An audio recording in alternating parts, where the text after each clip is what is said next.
В эфире интеллектуально-познавательная телеигра «Эрудит». С вами Рамзан Абуев. Ассаламу алейкум, друзья.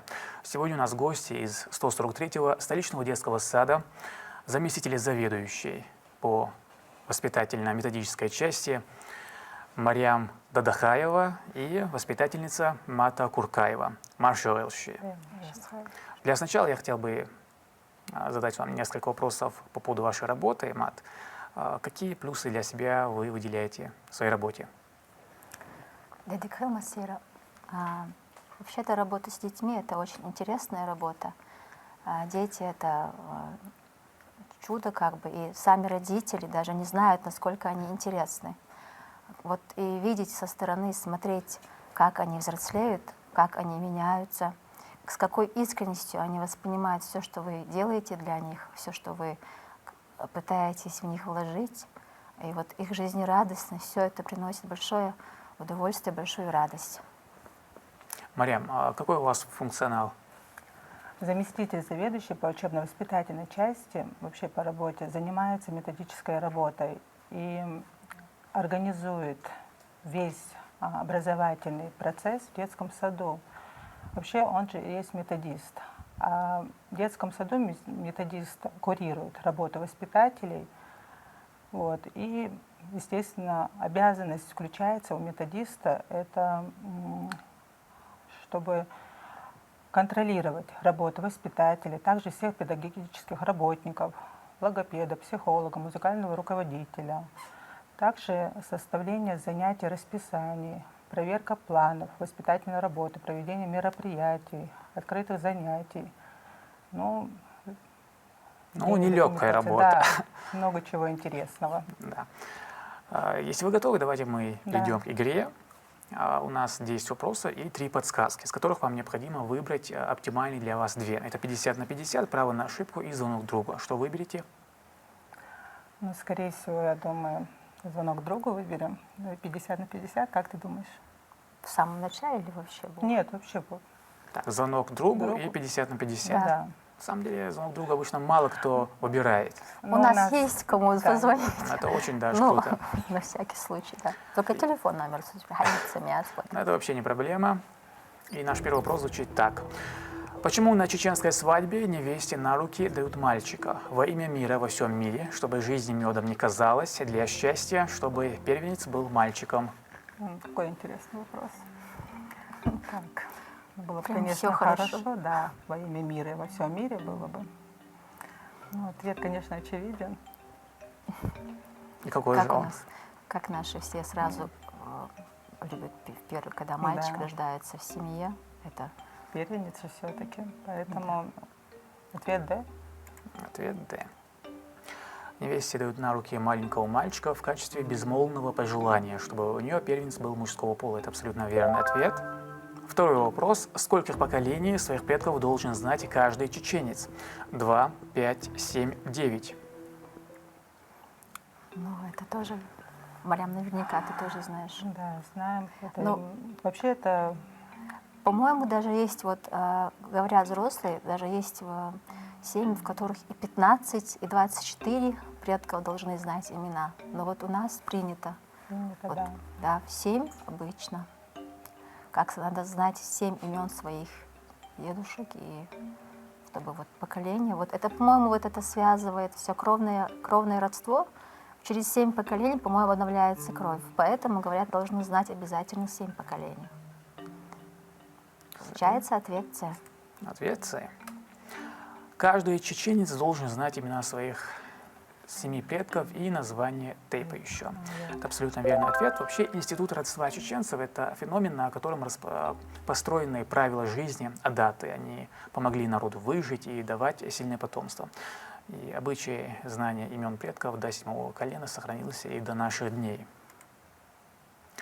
Третий вопрос. Что наносили на стены жилых башен в древности? Фрески, мозаику, рельефные узоры, тамги и петроглифы. Здесь фрески, надо подумать. Мозаику. Даже говорят, что у нас в Аргуне есть в ущельях эти иероглифы сохранились. Рельефные узоры. Нет, рельефные узоры все-таки они больше склоняются, это же не надпись. а там же как бы оставляли. Наверное, если подумать, для чего они это делали, Ну, в любом, например, отмечали. Или кто-то, там же как, есть где-то даже изображены животные, люди, дома. А рельефные узоры — это уже как бы узор, он ничего не показывает. а фрески, что такое фрески? Фрески — это... Мозаика, Ну, понятно. Мозаику это мы до сих пор, по-моему, тоже используют. А фрески это когда, по-моему, на мокрой, на Да, что штукатурке. глинистые, на штукатурке, да. А там и петроглифы. По-моему, это чтобы какая-то вот часть Всё-таки истории петроглифы. сохранились, да, Потому по-моему. что там же более как-то отмечено. Ну давай мы выбираем. Не знаю, я все-таки думаю, ответ «да». Ответ Д. Мат, вы согласны? Да. Петроглифы на башенных строениях и склепах распространены по всей горной части Чеченской Республики. Это абсолютно верный ответ. И лабиринты, и двойные спирали, оттиск человеческой руки, змеевидные Вот рисунки, рисунки, фигуры фигуры, животных, вот. людей. Эти петроглифы относят к наиболее встречающимся на средневековых архитектурных строениях высокогорной части нашего региона. И если башни являлись родовыми, на них непременно были и родовые знаки, то есть тамги. Они наносились на стены фасада или арочные камни нижних входных проемов. В качестве фамильных могли использоваться любые рисунки, в том числе буквы греческого или грузинского алфавитов, похожие фигуры животных, разные символы. Фамильные знаки повествовали о древности и силе рода, живущей в крепости. По достижению какого возраста в соответствии с адатом девушка могла выйти замуж в старину? 15, 16 лет, 17, 18 лет. Так. Вообще-то, да, у нас были, которые рано выходили, но вообще-то... Если смотреть по датам, Марьям, по датам выйти замуж в старину, Она должна была уметь вести хозяйство, научиться всему, как бы прийти к этому возрасту. Не знаю, что... наверное, это тогда постарше должна быть, потому что 15 лет, мы знаем, это совсем юный возраст. Девушка могла выйти замуж в старину, мне кажется. Например, мужчина мог даже в 17 лет как бы жениться. 17, наверное, на это они шли, когда он был одиноким, когда за ним некому было ухаживать или ему некому было кормить. Как ты думаешь тогда, Мат? Я скорее склоняюсь к ответу, да? Думаю, что это 18 лет, хотя я думаю, до сих пор тоже так же, по-моему, 18 лет уже как бы считается, что может девушка вступить в брак, выйти замуж. Так, тогда давайте ответ. Д. Девушки по адату должны были выходить замуж не ранее 18 лет. Это абсолютно верный ответ. Это делалось для того, чтобы она выучилась самостоятельно вести хозяйство. Молодой человек же может жениться не ранее 17 лет. До достижения данного возраста жениться мог только сирота, одинокий, о котором некому позаботиться, некому одеть его, а главное приготовить пищу. Пятый вопрос. Что означает петроглиф в виде открытой ладони на архитектурных постройках старины? Символ силы, власти и созидания в качестве оберега для семьи, повествование о древности рода, демонстрация любви к петроглифам. Ой, Что означает? так. Ладони. Марьям, ты у нас Открыто. любишь ходить в горы, на природу и все. Вот вспоминай, где-нибудь сталкивалась с этим, чтобы вот ладонь была выбита на камне или где-нибудь на постройках, башне где-нибудь камни. В щелях Варкунал мы были. Вот я рассказывала, вот там я видела, что рисунки были. А так, в качестве оберега для семьи. Ой, как ты думаешь, нам надо подсказку брать? Так, Или, ну смотри, как бы ладони открыты. Это как бы может, что открытых ладоней. я бы вообще, если бы был вариант, я бы сказала, что ладонь это типа, это за территория, ну, это чья-то личная собственность, вот так сказала бы. Но тут такого варианта нет. как я Но вижу. близко власти, созидания, может, власть тоже как бы это их не... Ну, это более И подходит. сила символ или Ну, оберег смотри, для если семьи. хочешь, бери подсказку, я полностью полагаюсь на твой выбор. Так, нет, не будем сейчас пока брать. Еще целых 5 вопросов. Да, давай все-таки.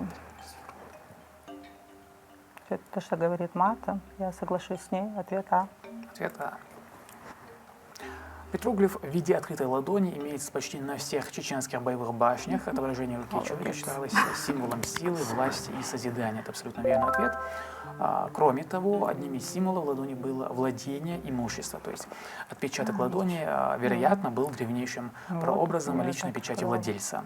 У чеченцев с ладонью связаны названия некоторых предметов имущества: ков, ворота, и керта — защищенное владение. Коукерт, типа.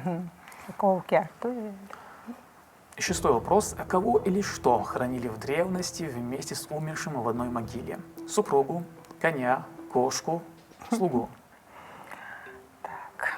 Интересно, в древности у кого? У нас здесь или Да, вообще да. во всем мире? Нет, это Просто только у раньше нас. вообще-то было, что хозяин, когда умирал, хоронили с ним верного слугу. Даже В всех Египте слуг. древний. Ну, Да, по в крайней Египте в мере, да. основном. Потому что они вообще привилегия. Да, они забирали своего верного слугу, чтобы никому не достался. Ну, там и предметы каких-то быта, для того, Да. чтобы там загробной жизни им А пользоваться. раз в нашей, не знаю, супругу, я не думаю, что хоронили.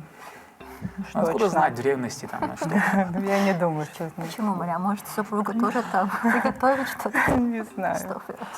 Ой. Так, кошку или коня, ну, Ну, в принципе, кошка Я вот- тоже подходит, мне кажется, именно для Древнего Египта, поскольку у них же это было священное, что ли, животное, Да. кстати.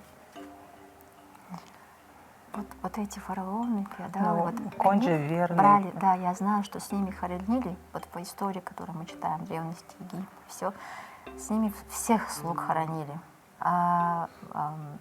И они говорили, чтобы хозяину служили в загробном. Они же верили в загробный мир и Конечно. служили хозяяину, как и здесь, что да, они что там они им там будут понадобятся, служить. да. Вот я поэтому говорю про этот.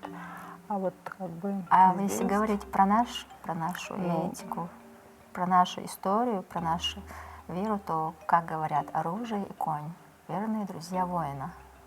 Мне кажется, что конь... коня, да. Коня. В древности коня хоронили вместе с умершим хозяином. Это абсолютно верный ответ. Позднее в могилу стали класть отрезанное конское ухо и элементы сбруи. Это конские принадлежности для езды. В погребениях поздней бронзы и раннего железа найдено множество амулетов в виде конских голов, а изображение всадника было излюбленным мотивом рисунков на камнях. Опять же, мы возвращаемся к этим петроглифам. Обряды часто ассоциируются с мистикой, на самом деле, однако, нужно понимать, что они являются частью народных традиций, особенно бытовых, которые отражают культуру народа. Их корни уходят в древность, когда люди взаимодействовали с природой и стремились разрешить жизненные проблемы и сомнения. И вот эти обряды придавали уверенность и психологический комфорт людям, помогая им ориентироваться в хаосе бытия. Седьмой вопрос. Как называется роман Саида Бадуева, который стал первым в нашей литературе, посвященный чеченской женщине? Петимат, Адаты, Жениба Цаэбы, Аслаха и Селихат. У Роман нас Саида обычно Бадуева. в этом плане матом. Как-то более она в театры посещает, интересуется. Вот там спектакли, не спектакли. И это больше соответственно, ее сейчас тематика. этот Да, вопрос, это да. ей больше к ней, эта тематика. Она аккуратно все сейчас переложила. Сразу могу сказать одноименное название. Петимат подходит 100%. Вот я знаю, «Женитьба Цаэбы» тоже написал Саид Бадуев. А вот про Адат, Аслаха и Селихат я не читала. Может, подсказку возьмем, Марьям? Или давай подключайся, как говорится, тоже. Нет, все-таки давай не будем рисковать. Ты же говоришь, читала. На самом деле, вот поэмы Саида Бадуева, они очень душераздирающие. И он, короче, я знаю, насколько я знаю, он сам даже, говорят, очень болезненно, вот когда он писал роман или поэму, он болезненно как бы переживал эти сцены. Вот ставились в нашем театре Хахам Паши Нуродилова, по-моему, ставились его поэмы, может, не полностью, но вот бывала часть. Я тоже ходила, посещала. Да, я знаю, что посещала, поэтому я уверена, что ты правильно дашь ответ. Да. Так, женитьба це бедата, подат аслаха и салиха и Вообще, пятимат. единственное, что вот Пятимат — это же первое издание вообще чеченской женщины. Я смотрела картину, поставленную режиссером, осетинским режиссером Пятимат. Вот я думаю, что именно ответ А. Ответ А, А. да. На самом деле Юшунич, Огры, Хаскино, Детственная умница. И в 1930 году Саид Бадуев пишет роман «Пятимат». По охвату жизненных коллизий этот роман многогранен. В нем впервые в чеченской литературе писатель нарисовал яркий самобытный образ чеченской женщины, вставшей на защиту своих человеческих прав. Это абсолютно верный ответ. И Пятимат — это такая натура тонкая, умная, честная и благородная. Она непримирима к врагам народа. Наряду с Пятимата в романе введены и образы народных защитников, которые уже твердо знают, какие идеи нужно отстаивать, чтобы не спровергнуть существующий строй. Писатель показывает, как идея революции входит в сознание угнетенных властью трудовых людей, и верной исторической правде он рисует, как старому противостоит не одна личность, а в данном случае Пятимат, но и массы народа. И 8-й вопрос. У чеченцев нет пьедестала, на который они возводят своих героев, но нет ямы, в которую они бросают своих отщепенцев. Кому принадлежит авторство этих строк? Николаю Первому, Льву Толстому, Байсангуру Биноевскому, имаму Шамилю. Вот теперь воспользуйся подсказкой, Марьям. Подожди. Чеченцы нет пьедестала, на который они выводят своих героев. Но нет ямы, в которой они бросают своих шепниц, которые принадлежат автору этих строк. Бросает своих отщепенцев. Это точно. Про пьедесталы, про Давайте я тоже отщепенцев. помогу вам. Нет Всё-таки такого, чтобы... ну, Нет такой подсказки, помощи от ведущего. Ну, давайте. Скорее всего, это вряд ли сказал Байсангур Биноевский. Поскольку здесь все же Лев Толстой. понятно, что по цитате, что кто-то не принадлежащий чеченскому народу. Ну вот, Лев Толстой. Да, отщепенцев, То есть пьедестал. мы, скорее это, всего, Или Лев Толстой. вариант ответа Байсангур Биноевский убираем, наверное. да. Скорее всего, вот Николай Первый или Лев Толстой, но точно не могу сказать. Так они сейчас уберут вариант С и Д и оставят нам два варианта. А позвонить вы кому хотите? Это кто? Историк? Она вот, или- мы позвонить хотели сестре моей, но она вот таких вопросов, конечно, тоже может, но она очень любитель, знаток истории. И вот я думаю, вот этот вопрос ее тоже может поставить в затруднение. Но мне на самом деле очень нравятся вот эти строки. Не знаю, как вам. Строки-то нравятся.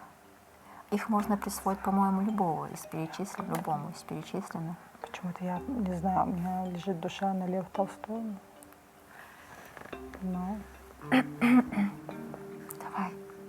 подойти. тебе Лев Толстой, безусловно, да, он, в принципе, его жизнь связана, конечно, с Чеченской Республикой, с нашим народом. Он здесь жил, и первые его свои произведения он именно начал здесь, если я не путаю.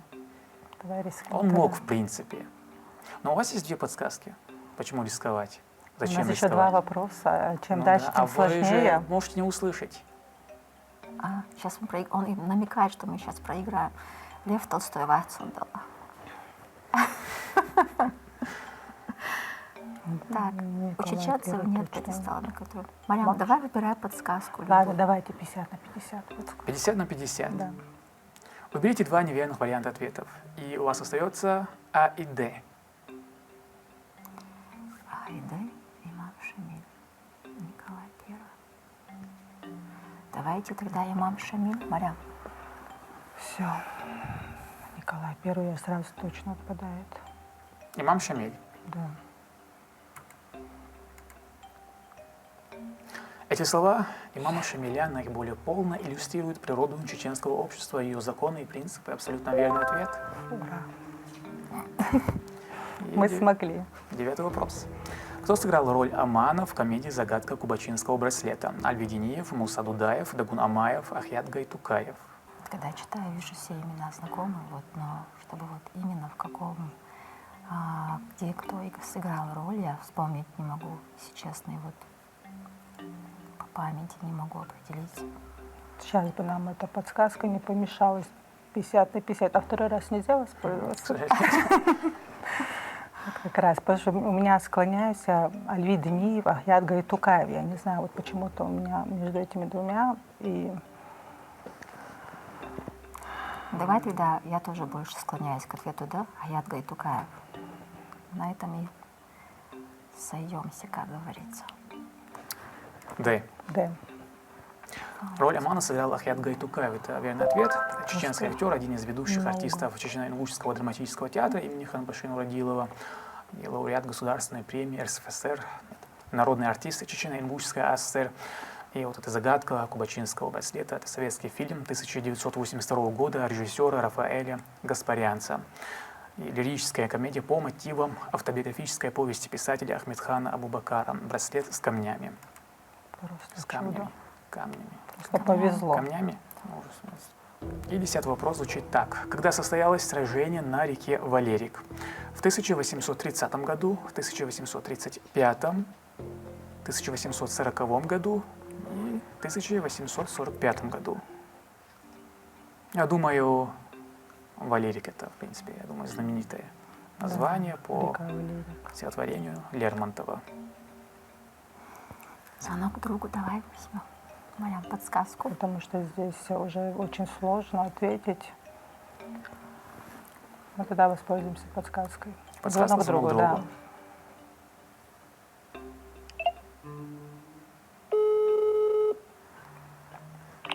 Алло.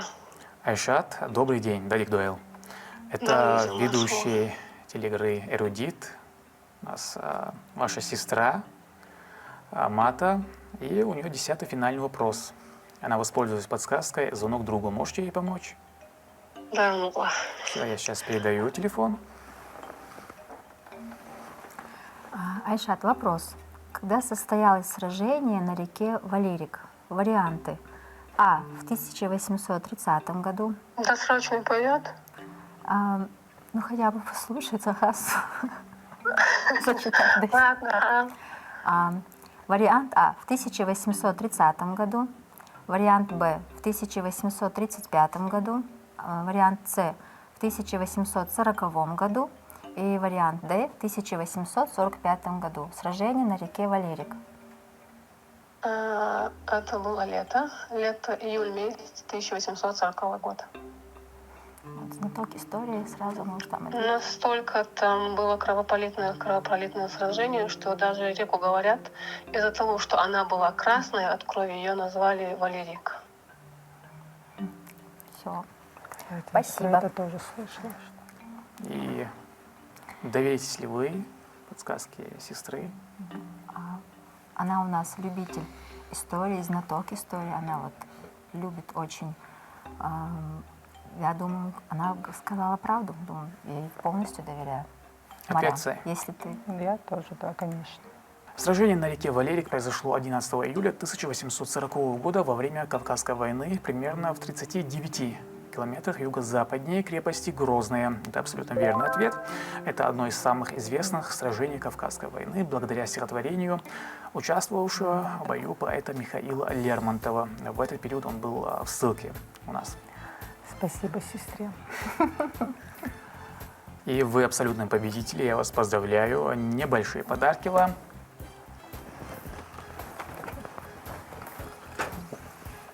Да, салат. Игра была интересная, были вопросы. Правда, было чуток сложновато в конце.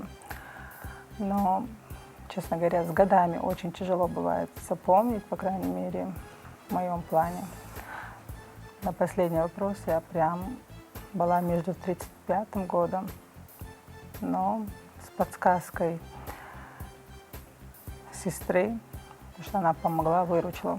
Даже сама, не верится, что мы все 10 вопросов смогли ответить. Спасибо вам за то, что вы нас пригласили. Игра была занимательная, интересная. Вообще всем рекомендую. Даже я бы очень хотела, чтобы побольше было передач, побольше программ, даже чтобы наши дети, поколение подрастающее, знали свою историю, историю предков, для чего и когда были какие сражения. Все это очень интересно и занимательно. Но на самом деле, если смотреть вглубь, наши дедушки, отцы через все это прошли и много чего интересного оставили для них. И не хотелось бы, чтобы наше Да, чтобы поколение все забывали. это забыли Так и что- потеряли.